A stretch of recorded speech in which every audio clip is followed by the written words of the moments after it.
Good afternoon. Good afternoon. What is going on, everybody? I know it's been since last year since been back on this show.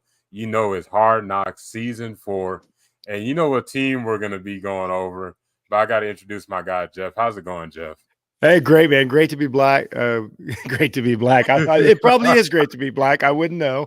Um, but great to be back. Love doing the show again. I'm glad you asked me to do it. I think this is one of the more out of the, I think this is our third or fourth we've done. I can't even remember, but this is I one of think the more fourth. intriguing ones.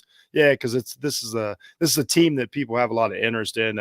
They kind of nailed it again with the team that could be up and coming, big young stars, free agents, and the whole deal. So this ought to be a really good season of Hard Knocks.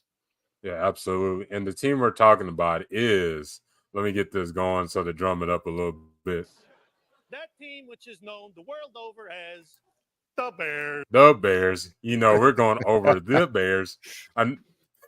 Some people don't know where that's come from. Go check out SNL about the Chicago Bears super fans. They got some pretty funny clips out there, but I just wanted to show love. That was the first thing I thought of when we were about covering the Bears. I had to show love to that. So. And it's crazy, man. I was watching introduction to the show, last night, and it was cool because I'm just old enough to I vividly remember the '85 Bears season. I was old enough. I was right when I was starting to really get interested in watching football and especially NFL.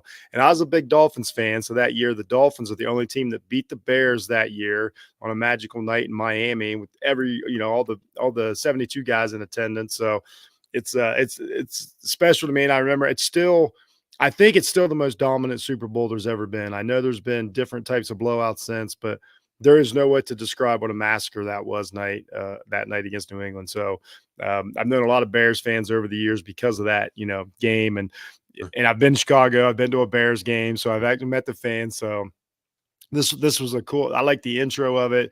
The Bears are one of those teams that um, we think of them probably more vividly. And then when you really look at it, they haven't had a ton of success, but there's something about their success just sticks. The 2 Super Bowls they went to just stick around, but yet they really haven't been a very successful team, especially at quarterback, which this show's leaning heavy into it. So it was cool. Drummed up some of the memories. And again, I think we're going to enjoy this one. Yeah.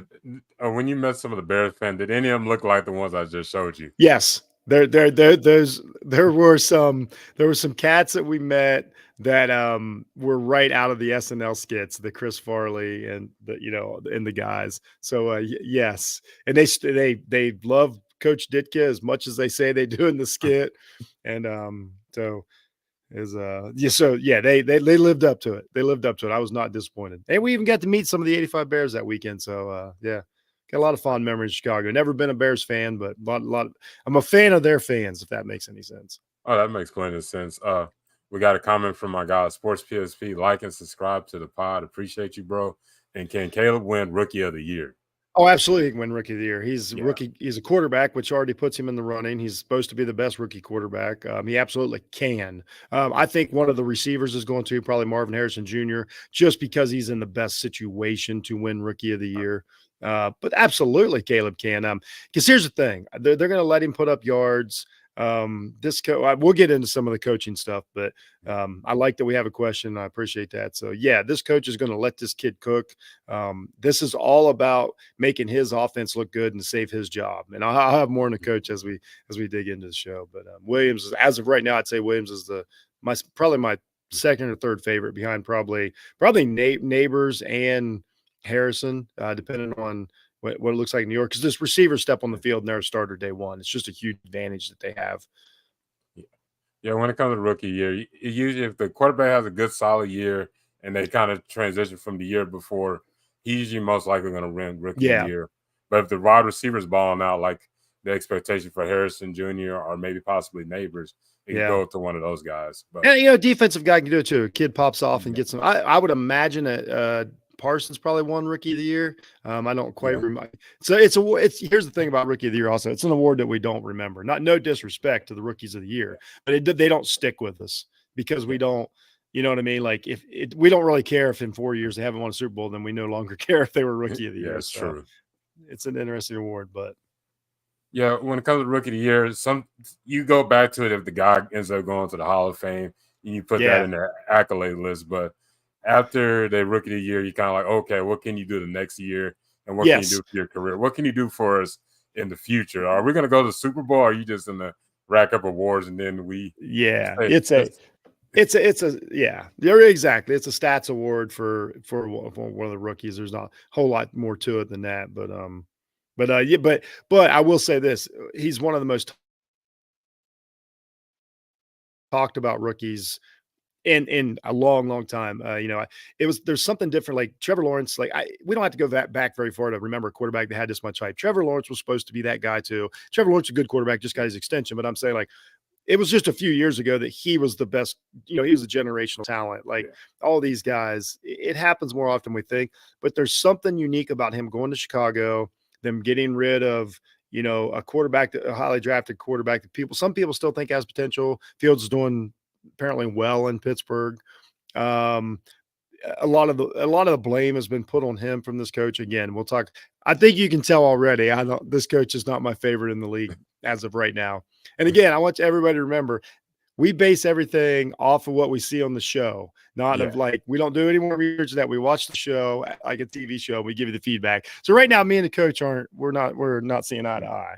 But I get so Caleb Williams is definitely going to be one of the most scrutinized, talked about, dissected rookies in history. His demeanor is different. Like you see a lot of this show was very Caleb Williams heavy. Like this was a I got Caleb it. Williams, display show. I think we're gonna get more into Adunze and some of that stuff in the coming weeks. But this was about Caleb Williams and probably a little too much about the coach. But so Yeah, this is going to be a scrutinized kid. He's going to be looked at. Didn't realize the Bears have never had a 4,000-yard passer ever. I thought maybe one would have snuck in there. Um, so it's interesting. Something I noticed when they were talking about the Bears receivers, which they do have a heck of a receiving core, they had a receiver that had 90 some catches and over 1,000 yards last year for a quarterback that we say can't play in the NFL. So I think we might want to. I'm not sure the Bears' offensive season last year was quite as horrible as people may imagine, and I think that maybe the coach might be as bad as people imagine. But we'll see. New offense this year, and we'll see how it goes. yeah. I think Anyway, they we'll get were. into the show now. We'll get into the show. Yeah, I think they were trying to shoot the other quarterback because they wanted the hot new quarterback, and that's what that situation was. But this receiving core is looking really Yeah. nice, and especially when it comes to the Bears, because you think about Yes. running backs and you think about the defense. You don't really think about wide receivers. But this trio, No. it's a great blend of a rookie. You got a young receiver that Yeah. plays a little, got that running back skill set, and then you Yeah. got that veteran savvy route running savvy Keenan Allen. Like she one of my favorite receivers out there. And what I like what they did, AB, is that they got a good combination of receivers. Yeah. These guys are all different. They all have different skill sets, but they all have dynamic skill sets. Adunze, he's a missing part to any team. I mean, this guy's Oh yeah. physical, he's smart, a high energy, good, run the whole 9 yards. I mean, this guy's got it all. But then you also got Allen, who is he's great. He's great in confined space. He's great at getting open. You can use him sideline to sideline. He can work underneath and all these things.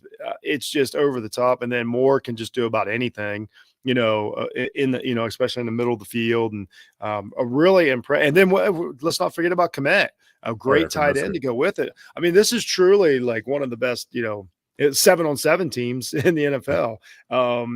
Williams, there's no doubt about Williams' arm talent. I mean, everything is whether can he play in the confines of an offense? Can he not try to make the hero play every other play and wind up getting hurt like we see players do? If he tries to be, zero sugar Patrick Mahomes, like he's going to wind up injured is what's going to happen. And that's hard. That's hard for him to not do because he's such a great athlete and a great player. And that's just how he's played his whole Yeah, career. I would But we say saw it with USC last year. It came back to bite him a little bit. So yeah, it comes to the mental Yep. aspect of when it comes to Caleb Williams. Oh, we got a great question by our guy Sports Pitch. Sweet. He said, "What did you say to those who think Caleb Williams will end up like Jay Cutler?" Well, so Wow. I would say that it can't happen, and I'm not saying that doesn't mean Williams can't fail. I don't know if that doesn't mean that he can't be great, but I think I don't see a world to where he can be all stats and no victories and kind of absent-minded like Cutler. I think it's going to be all or nothing with Williams. I think he's going to be, all over the field and blowing it up, or it's going to be too much for him, and it's not going to happen in Chicago. But I, I, I mean, there's definitely a failure. I mean, anytime you get a 6'1" quarterback, that right there, there's a couple limitations. Anytime you're talking about a guy who had, some questions coming out of college about, mental preparation and all that. I mean, I'm saying these are all questions. I'm not saying I think these things. I'm just saying there's always the possibility of falling on your face in the NFL because it's hard. Let's just put it that way. To answer the question, NFL is really hard. Yeah, most definitely. That's and he's got the weight of the world on his shoulders. Definitely the weight of a city on his shoulders. I don't know what's going on my camera, but we're gonna hustle through. And they don't want us to be great, but we're gonna keep going. So I might have to just buy another camera. I'm just gonna have to do that because we can't be doing this. But we all been there, man. Yeah, absolutely. So we've been talking about Caleb Williams, but we kind of went into the coach. Like, this coach isn't like the guy you want to hear. I'm not saying what he looks like. He looks like, those shows when they talk about football and they find some guy that looks like a coach and he says all the tropes. Yes, that's him. So my note was used car salesman. I think we're both saying the same thing here. I mean, a couple of the speeches he gave, and again, everything's based on the show, but he walks around like he's coming off a Super Bowl victory. Yeah. And here's a huge mistake. I want to say is it Aberhaus? Am I saying that right? I hate to get a guy's name wrong. I think it's Eberflus or something like that. Eberflus. Yes. Okay. I apologize, sir. I apologize. The name, whether I'm disrespecting what I'm saying, but he just comes off as like exactly what you said. He's a guy playing a football coach in a movie. Everything I've seen from the Bears while he's been there, I've questioned his coaching ability. I think he took a talent like Fields and wasted it. A lot of that was his fault. I'm not saying none of it was Fields, but everything came off as like contrived and he thinks he really feels like he thinks he's a little smarter than he is, kind of all that. Yeah. I just like you said, the way he talks, all the tropes in that. But then the speech he gave is one of the wackest that we've heard in Hard Knocks. Coming off a guy like Dan Campbell, when we did his season of like, he was a goofball, but man, his coaching staff got you like, man, these guys love football and all that.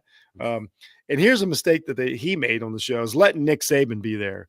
Because one of my favorite 5 minutes of the show was Nick Saban talking about what you do, how to bring this young quarterback along. And I'm like, every word he said, I was like, that's a football coach. That's somebody who knows, how to bring talent along. That's somebody who knows how to get the best out of somebody. So like, what a mistake to sit across the table from Nick Saban and just be able to sit there and go, And Nick had to be like, oh yeah, remember? And I'm like, no, don't try to act like you're a Saban disciple, dude. Like, this isn't gonna happen. That'd be like me, I don't know.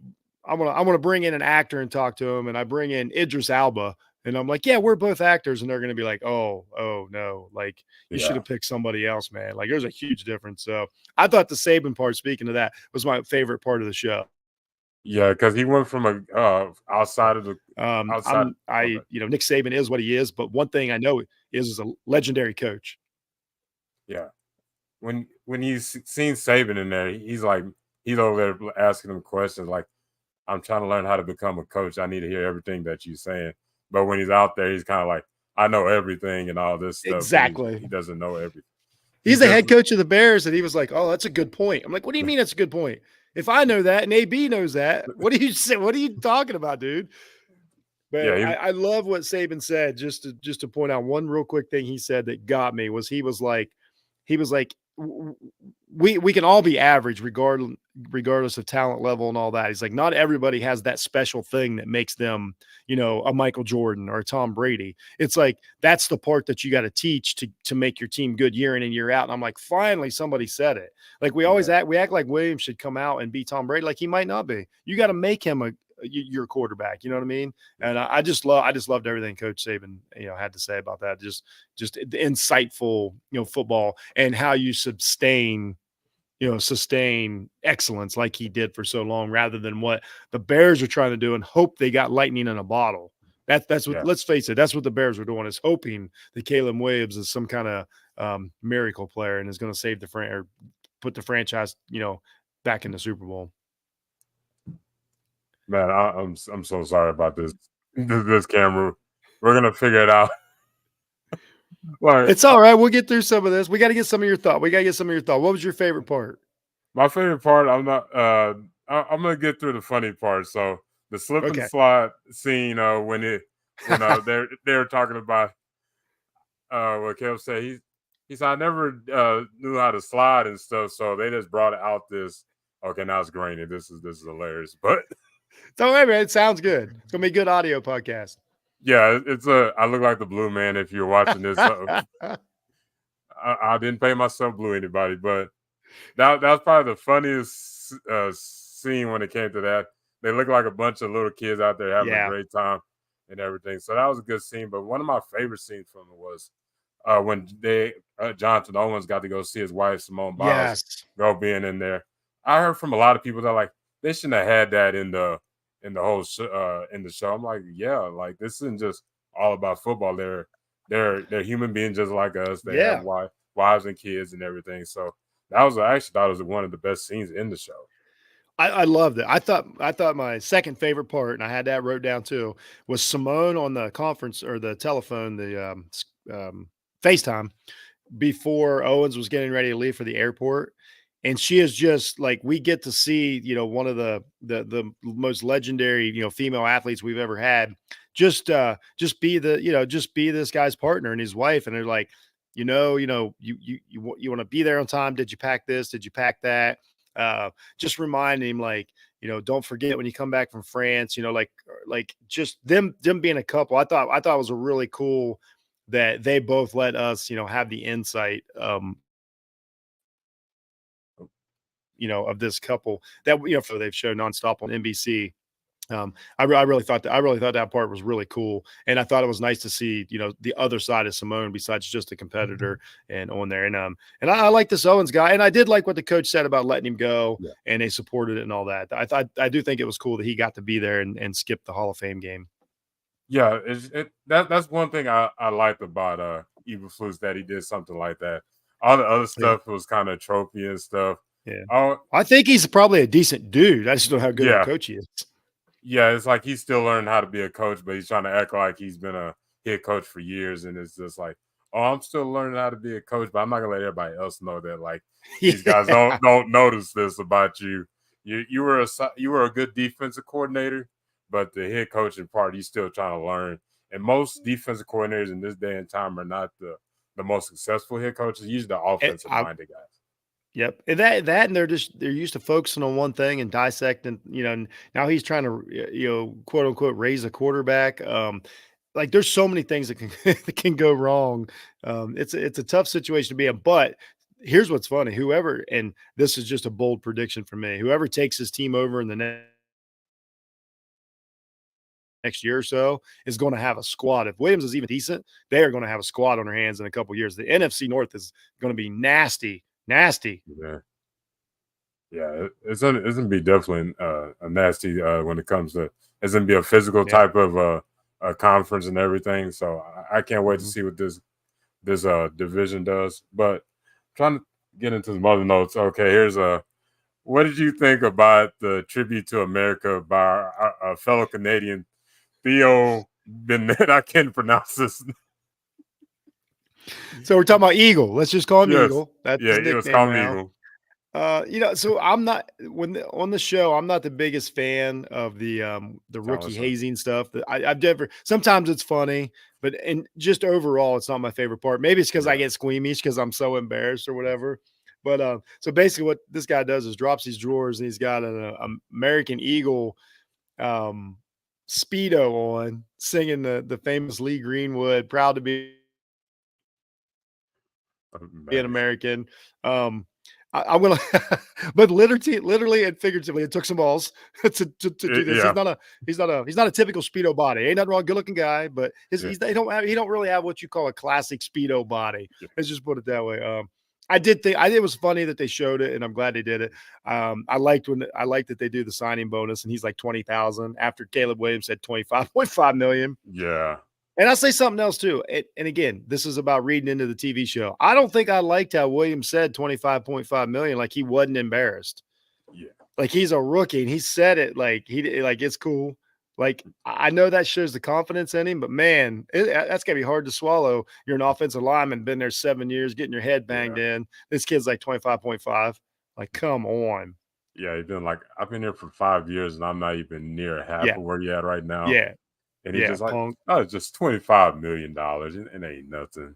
Yeah. But I mean, and again, it's just reading into the show. It means nothing. I mean, they all know what they all make. I've always thought that's probably is a problem in locker rooms, but it is what it is. That's how the NFL is structured. But these guys also know that he can make them all money if he's good. Yeah. So like having a great quarterback makes you all money. So there's nothing wrong with it. No, you want Caleb Williams to be great. So when those contracts start coming around, you're like, okay, I'm going to get paid because I was protecting this quarterback. Yeah, especially if you're a receiver. Oh yeah. Yep. Like if he gets that ball out. Well, I've seen this. We've seen this. We see this exact scenario. This is what happened to the Cincinnati Bengals. This is exactly the scenario the Cincinnati Bengals were in when they got Joe Burrow. They upgraded quarterback from a decent quarterback. They upgraded to what turned out to be a quote almost great quarterback now with Burrow, we think. And so all of a sudden the receivers like, wow, these guys are good. Defense, wow, defense looks better. Wow, everybody looks better now because Joe can run a team. This is exactly the position the Bears are in that the Bengals were in back in 2019 or 2020 when they took Joe Burrow. So that's how this can go. You know what I mean? They can come in, and that we're talking they're in the Super Bowl a couple years later. Like that's how fast these things turn around if Williams hits. I don't think there's, and when I say pressure, I don't mean like this kid feels the pressure because I have no idea whether he cares about that or not. So anytime I say there's pressure on somebody, what I really mean is like there's a lot of eyeballs on Caleb Williams. Every throw he makes, every game he plays, I don't know if anybody's ever because when Lawrence goes to Jacksonville, there's not as much national eyeballs on Jacksonville. There's not as much scrutiny. It's just the truth of the Bears. We're going to get Caleb Williams updates every week, week in, week out, analyzation, tearing apart. And he's kind of he's a younger guy, he's of a different generation. So a lot of football fans aren't going to understand, or they're not going to know how they feel about the fingernail polish, how he speaks. He's going to do things that to them seem non-football on and off the field, but it's his generation. It's him. It doesn't mean he can't be a good quarterback, but people aren't going to quite understand it. And so then you have a bad game and now you're out, doing something non-typical football or whatever, or you got your fingernails painted or whatever. Yeah. Just like it was at USC. Then all of a sudden, especially a city like Chicago, they're going to come down hard. They're like, nah, man, we need our quarterbacks to be CTE to the, to the death like Jim McMahon. That's what a quarterback does. You know what I mean? They go out there and get killed and bleed and say all the right things. And even Cutler was a little like that, as appearance wise. We don't know behind the scenes. But Williams is going to strike people a little different. Probably going to be a lot of young people that love him and relate to him, and that's going to be their dude. But older fans, man, if he's not hitting, they're going to come for him. Oh yeah, they're going to pick apart like the fingernail paint. He's coming into a fan base that's old school, smoking cigars and drinking beers. And they all grew up on Michael Jordan. Oh, they all grew up on Michael Jordan too. Plus, I want to say one more thing. They got no right playing that Bulls intro for the Chicago Bears. Caleb Williams ain't stepped on the field because that got my blood boiling. I was ready to go. I mean, that's my song. Like when I heard that, for a decade, I knew that was go time. You know what I'm saying? Like the Bulls are coming, like the champions are coming. I'm ready to go. You're waiting for, 6-6 North Carolina, like all that. Yeah. And then they turned it into Caleb Williams. I was upset, AB. I was really upset. It just felt it was wrong. Cool, and I was upset as hell. Like that's an MJ. You can't be making like 98 Bulls comparisons to this Chicago Bears team. Like stop it. Not at all. Yeah, like I forgot about how much upset me. No, I was gonna ask you about that part. I was going through my notes. I wrote that down. I'm like, I want to hear how Jeff felt about that. Like, I didn't feel. I felt wrong. I was upset because it had me going, but I'm like, this ain't. But it was cool. Actually, it was super cool that they did it. Anytime I can hear that, it's awesome. Like even in Space Jam, when you hear it, like I'm ready to go. But that's still my man. Like you was already. We keep, even though they're not comparing them head to head. They just keep throwing the Michael Jordan name out there and Caleb Williams within the same few minutes. I'm like, that is crippling. Like pick anybody else. I would say even Walter Payton. At least that'd be like maybe a notch down as far as like realistic. I mean, come on. Say Scottie Pippen. give the kid a chance. Throw Michael Jordan out there in like 3 or 4 years. Like, woof. That's some big shoes to fill, especially in Chicago. He still looms over that town. Like you can feel Michael Jordan in that town to this day. Like that Bulls team is not, I mean, I'm a Bulls fan from Ohio and it has not gone away. And it's been 30 years. You think they forgot about it? No. And so if he ain't the best ever, I mean, they say, here's the thing about Chicago. This is what I know about Chicago fans.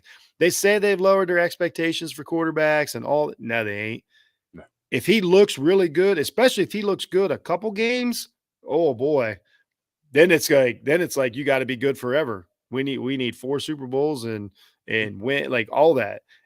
You know, that's just how, and that's because they're sports fans. They want to win. The thing about Chicago sports fans is they want to win. Like as a Cubs fan, it was tough. Like we loved our team and all that, but like the not winning part bothered us. So these people ain't here. This is it. Like they're like, you got everything you need now. I don't want to hear no more excuses. Let's go. Yeah, I knew a few Cubs fans when they won that 2016 World Series. That's when you, man, change your life. Yeah, change your lives. Yeah, but I feel sorry for the White Sox fans out there. I'm like, hey, they got one. They got one. But yeah, it's tough for White Sox fans right now. And you got to, and so that's one thing too. Like you got the baseball teams are split. But most everybody's a Bears fan or a Bulls fan in general in that town. Yeah. So like you got, man, that is a heck of a fan base. And I don't know, man. I think we're going to find out a lot about the fan base, a lot about the coaching staff this year. I think we're going to find out a lot about Justin Fields, a lot about Caleb Williams, because I'm under the opinion that they kind of blew it with Fields and he did what he could. That's just my opinion as of right now. Yeah, we'll see. Maybe they got the best out of him. Williams is going to go there and light it up. Yeah, that's what I'm hoping for Caleb Williams. I don't hope the worst for him and stuff like that. Like I know. Oh yeah. I want him to be good. Yeah, he's just a different personality. What people have seen in quarterbacks because he's got the painted nails. His personality is a little bit on the flamboyant side when it comes to you get into the Midwest. You kind of want this tough, rugged quarterback, this gunslinger type of quarterback, and he's not that guy. He's a new generation quarterback. He's a new dude, man. Yeah, that's. I mean, and again, it's fine, but you also there's ramifications. Like, and it goes from also. It doesn't matter what type of personality you are. You got ramifications in the NFL. Like everybody's got fans. They're going to come at you for whatever reason. I mean, we've seen it with LeBron James. The guy's done nothing wrong, and yet there's still people that are like nitpick the heck out of him. So. But this kid being a quarterback, you're standalone. You don't get your games aren't hidden. Like everybody can watch your games. Everybody can see everything you do on a field. Like you take a rookie in basketball, man, you can watch a game. You might even you had a Webby this year. You got to watch him, but like you know what I mean. Like any that stuff kind of just blends in. They play so many games. So at the end of the year, you're like, good season. We got a lot of potential. But Williams comes in like, you know, he's the spotlight player. This isn't Odunzi, like we're not going to scrutinize like this because he's going to be able to blend in with the other receivers. Williams he's the dude. He's already, I mean, when you're the starting quarterback as soon as you're drafted, like it's just a mountain to climb. Yeah, and he's got to climb. And then when you think that was a good point. When it comes to NBA rookies, they like you said, they play a lot of games. So they have a bad game. It's okay. There's another game 2 days from now. But when it comes to football, you only got 14 games, and hopefully you can get into the not 14, 17 games. I lost track. What year was you born in, man? I was born in 1990. Apparently, I was born a little early. They ain't played 14 games since the 60s.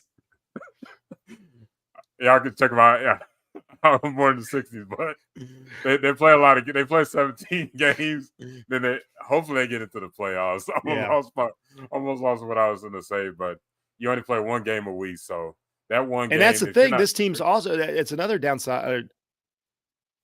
Oh no, go ahead. Go. Can you tell your point? I'm sorry. oh no, you're good. They only have one game if a week. If Yep. you have that one game, you have a bad week. Everybody say, "Oh, see, he's a bust. He's not the quarterback." Yep. We told you he's not that quarterback. Yep. And then 6 days to dwell on it. And yeah, that's what we don't know about Williams. Like, everybody judged him for the crying in the stands and stuff last year. And here's the thing: I don't judge any of that because I don't know anything about him, his family, yeah, his personality. I know nothing. That might that's just it. That doesn't mean that was a weakness or anything. But I think what we do know by that is that he does care. I yeah, think we can at least say that he cares. We have no idea if it's too much, not enough, if it was pressure, if he cared so much about if it's because if you want to win that, like when Tom Brady throws a fit, it's because he's so passionate and everybody's yeah, cool with it. Maybe that's what it looks like when Williams is that passionate. It might be, we don't know. But what we do know is he's emotional and he cares, and he's not gonna internalize it. We're gonna know. So then now you got like 6 days, and what we also don't know is he gonna care too much. Is he going to be able to understand that he's going to be terrible, half the season? Like, it just doesn't. Every quarterback has bad games, so a rookie's gonna he's gonna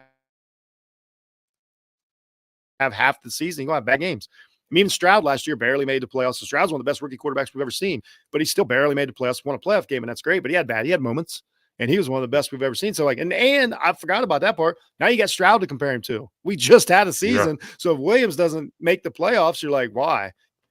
You know what I'm saying? Like, Stroud won a playoff game last year. So now now it's Stroud versus Williams, which is it's been for a long time, honestly. yeah. Like those two from the same general area and California quarterbacks and all these things. Mhm. So like now you're comparing him to Stroud. And then what happens if Fields has a decent year? What happens if Fields gets a wild card spot with the Steelers? The Steelers go to the playoffs with anybody. They went to playoffs with some of the worst quarterbacking ever last year. What if they go to the playoffs with Fields and Williams? Is like stuff like that. Like, that's all these storylines that are Oh yeah, it's just a kettle. It's just a pot. But hey, man, they get the first pick and you take that money. It's on your shoulder. It might be great though. He might be great. yeah. No. Oh, my bad. No, when it comes to Fields, if Fields has a better year than Williams and everything, they like you said, they go to the playoffs. They're gonna say, "Look who won in this trade. Look what happened. Yeah, they should have kept Fields." Like when Yep. it comes to, like you said, Pittsburgh, Tomlin finds a way to at least get to the playoffs. Yeah. He could have the worst quarterback, but he'll He scheme did up last something. year. He Yeah, he'll just scheme did. up something. That's just the Steelers. They'll figure it out with that. It's not just because the quarterback's really good. They have overall around the team. They'll figure something out. But Yes. that's only the problem by when it comes to rookie quarterbacks. They have a lot of pressure coming in there starting, and like they're gonna go back to, well, he was crying back when he was with USC. Not every player is like a Joe Burrow that can kind of, when he's down, he's just Joe cool and he's just Exactly. cool, calm, and collected. Yeah, and again, it's fine. We think, you know what I mean. But do I have questions about Williams? I do. Most of them are on the field. I don't ever judge, especially when you're talking about young people. Like, I'm not trying to judge somebody by their actions, off the field. And I literally mean off the field. So you step off the field, what you're doing on the sidelines, all that. I don't want to do that because I don't know you. Like I said, I don't know you. I don't know your family. I'm not going to sit here and I would have no concept of what you're going through, what you were feeling that day. None of that. You know what I'm saying? Like, but I do have some questions about decision making, vision. A few of the real on the field things that I saw pop up that a lot of people tell me I didn't see at USC, but then I'll hear other people say like, yeah, I saw that too. I don't think he's the perfect quarterback is what I'm saying. Yeah.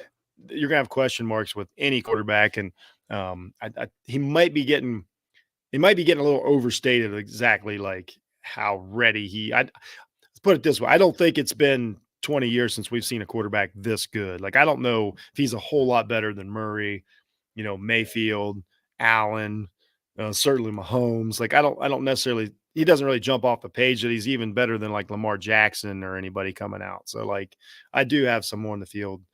He might just be good is what I'm saying. And that's fine. If the Bears get a Yeah. good quarterback, great for them. He'll be fine if he's good, because if he can put the ball, that's one thing. He can locate the ball.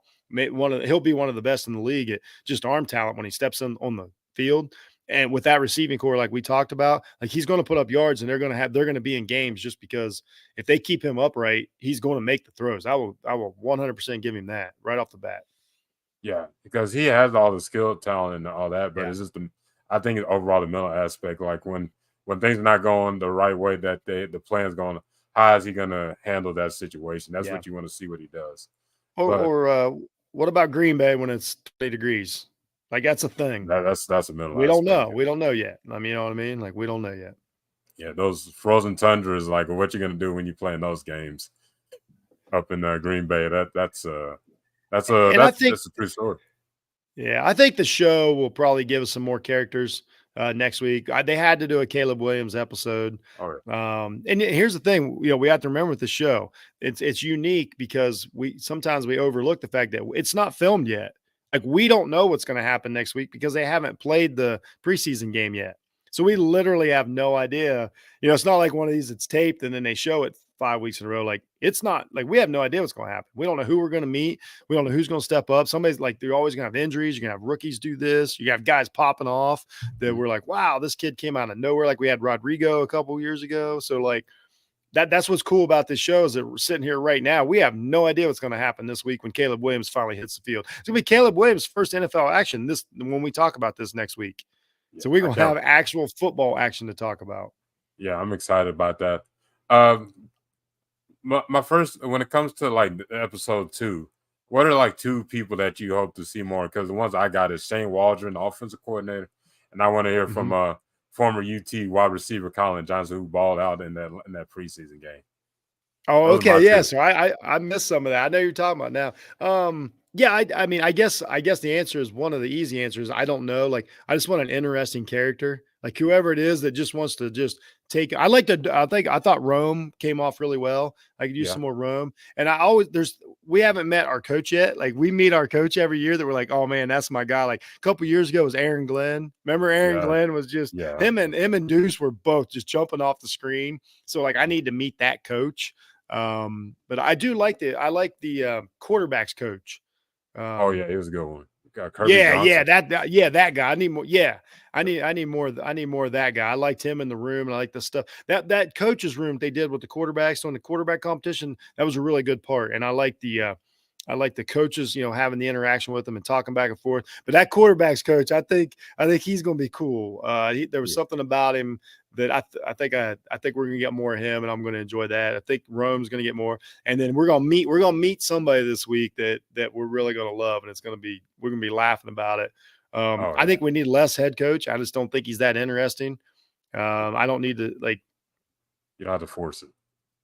Yeah. I thought they forced him into the show, and I thought he forced it, and that just wasn't it. And like say, if you compare that to what we got to see in the offseason, the New York Giants ones that they had this year, those guys there was a lot more personality, a lot more like real talk going on and stuff like that. So that might be something else I'm comparing it to where we kind of took a step back with this coach here. But the Biles stuff was awesome.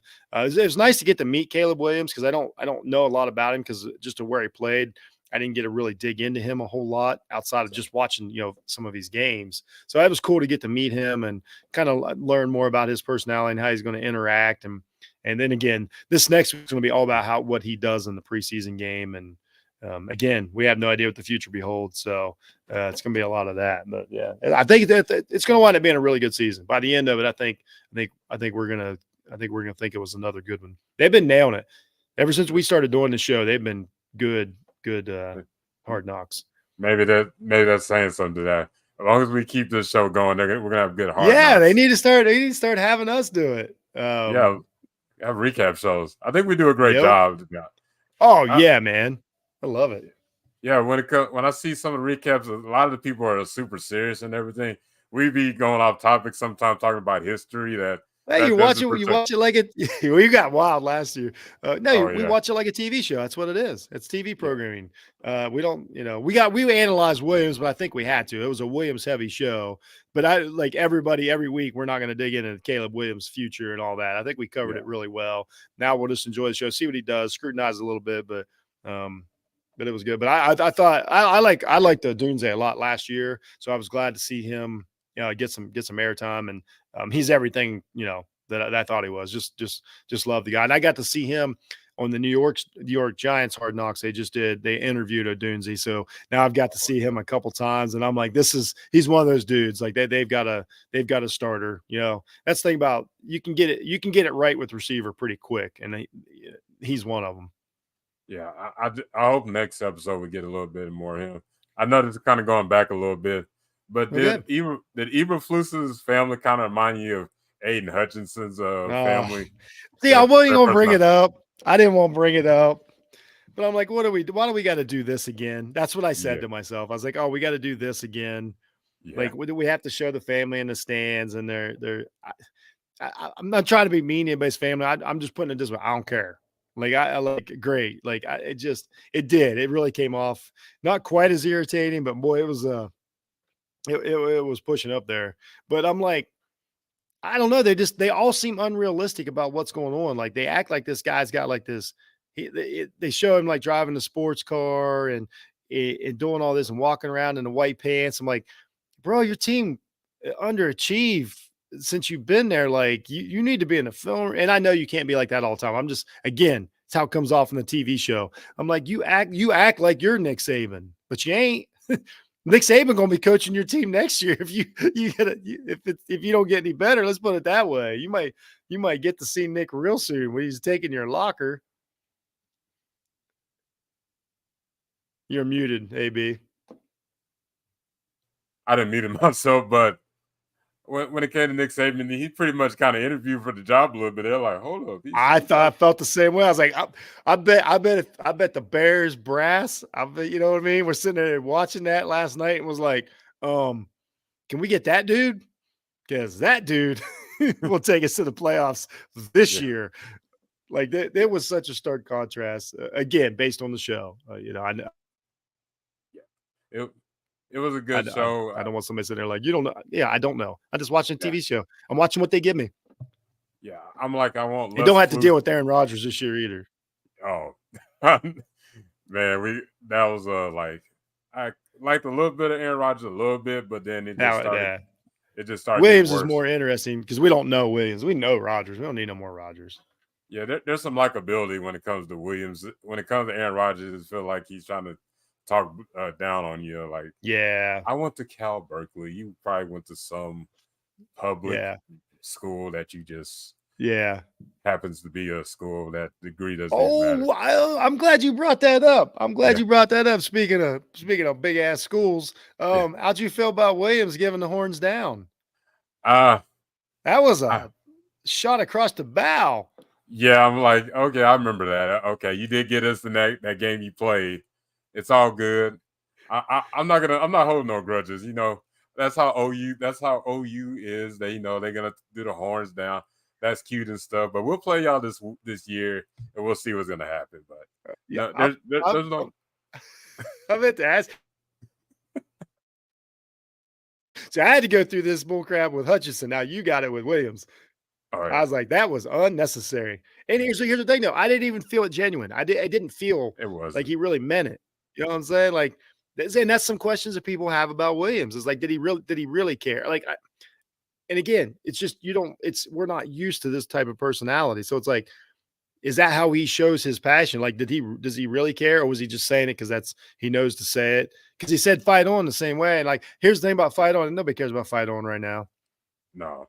Like, y'all won 6 games last year? Like, what you need to fight on?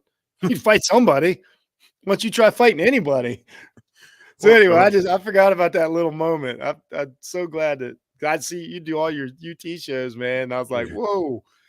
Yeah, I lived in Oklahoma when by Norman and stuff, and that's just the thing that they do. It's just they can say horns down. Some of these guys are just at OU just trying to on a scholarship and stuff.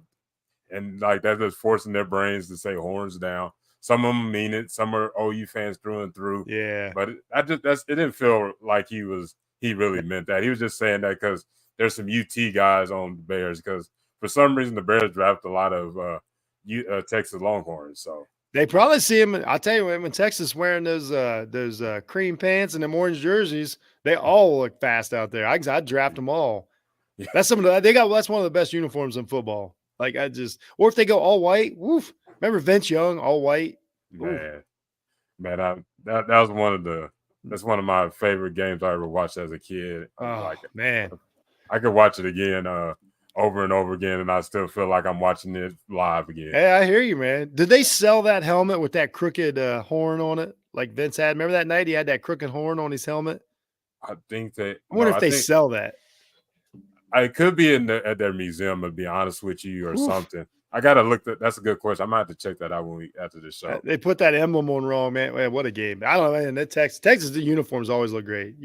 We'll talk more Texas as the season goes on, because I think Texas is going to be really good this year. I got Quinn Ewers #1 pick in the draft next year. Standing by it. I think all these things. So I got high hopes for you guys. Yeah, I'm really excited about UT football this year. So yeah, you should be. Yeah, I love the guys that we got in here that are transfers, and then the recruits. I've been trying to get deeper into college football now. That's how the excitement's got to me when it comes to football. I don't think I could get much deeper. I think if I get much deeper, I'm going to be buried. I think it'll collapse on me. I think I'm as deep as I can get. I've dug the hole. I'm in. So I guess it's going to be a fun season, man. We'll have to do some college football talk coming up. Oh yeah, absolutely, bro. Before we end the show, is there anything you got going on and everything, and where they could follow you and everything? Nah, just Jeff Needs Sports is starting to heat back up. We just talked about it, college football. As you can tell, I care. So I'll have some shows coming up. I got some vacation stuff, but then a few weeks before the season starts, I'll start putting some more college football content out there. And again, check out Jeff Needs Sports. Check out Off Ball Network for everything everybody's doing over there. AB's on a ton of stuff. Ken, the entire gang, just kind of keep up to date on that. We appreciate it. Likes, mentions, watches, all that stuff, keeps the group going. Iron sharpens iron. We all get better every show. This is I think it's our fourth show. I'm sure it's our fourth season. So that's pretty cool, man. 4 seasons in a row for a couple guys that, hadn't met before, like 2020. So really proud of everything we're doing. So keep up with that, everybody. And again, just keep turning on this, watching Hard Knocks and watching us afterwards. It's great. Yeah, definitely tune in for the show, and definitely follow everybody on Off the Ball Network. I got it in the description box. You can follow. There's some great podcasters out there and some great content creators, writers as well. So Off the Ball Network's a great network. Just make sure to check out everybody, because they bring out some great stuff, basketball as well. So I'm just trying to make sure I covered everything, but we'll be back next Wednesday for episode 2. Can't wait to talk about what episode 2 looks like. First game, Caleb Williams' first NFL action. We should be talking about next week. Yeah, it's gonna be heavy about that. Yeah, absolutely, bro. But this has been Hard Knocks with Jeff and AB. Y'all have a good one. Peace.